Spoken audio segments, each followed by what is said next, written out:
Now we come to pitfall 3, the team. This is, as all other pitfalls, this is critical. Getting this right can define whether your business will succeed or fail. And getting this right, in my experience, has been the most difficult, and it has taken me years to get it right. As an entrepreneur, you are launching a new business. So as it is difficult for getting people to join you. So then, and as an entrepreneur, you start making compromises in terms of anybody who's willing to join you, you take him or her on. And that is where the problem happens. Because then everybody drives their own agenda. People think that they're doing you a favor when they're not. And at the end of the day, you're the one who is carrying the mantle forward. It's so important to keep your business's best interest in mind and then focus on the team rather than keeping the team's best interest in mind and then focus on the company. But I repeat, when you're building the team, it is more important to keep the team business interest in mind and then the team rather than the team's interest in mind and then the business. I hope, please, you have understood what I'm saying. Would request you to internalize this point, because at all points the company is above the team. This is spoken by every business leader, but I can tell you from my experience and all the entrepreneurs I've come across, and there are in times when I have prioritized the team over the business, and that has been sacrilege. I have really got jacked because of that.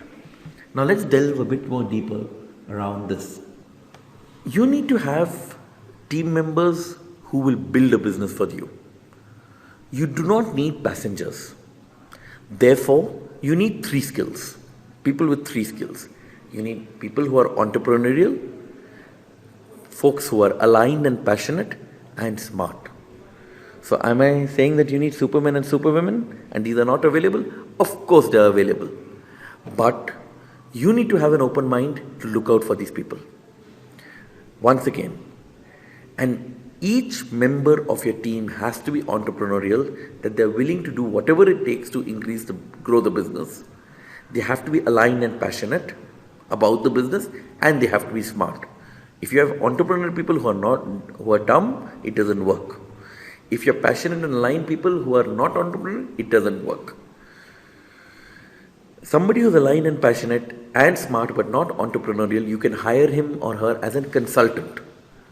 But don't take anybody on the core roles of the company who do not have the 3 critical skills of being entrepreneurial, aligned and passionate, as well as smart.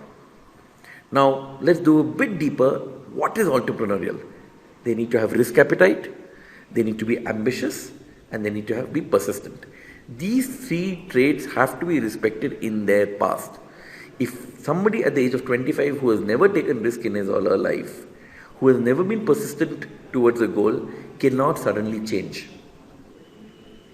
So typically that is why most people who create companies are college dropouts or people who have not studied too much, because some people who have followed the beaten path are unlikely to be great entrepreneurs because they do not have risk appetite. They may have persistence, they may be ambitious, but you also need risk appetite.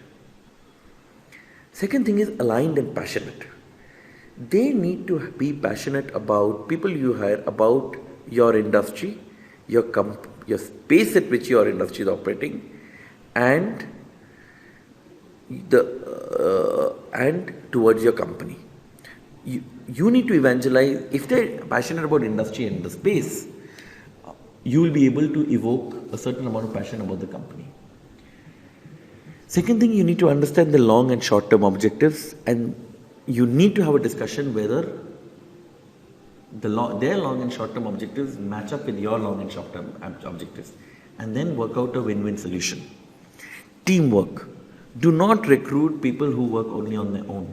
You need to have people who are humble enough and who can understand that getting a company up and running is like moving the Mount Everest, and everybody's contribution and effort is required. So these are some factors, and if somebody has been a solo player throughout his school or college, they cannot again become a team player. So avoid these kind of people. Smart. Recruit only people who are well-read, who are diverse, interests to use, and who are able to connect the dots. Now, what does it mean by connect the dots? Who have an open mind to understanding different factors which influence your business. A very important slide, I would urge you all to literally print this and keep this. And assess anybody who's joining your company based on these.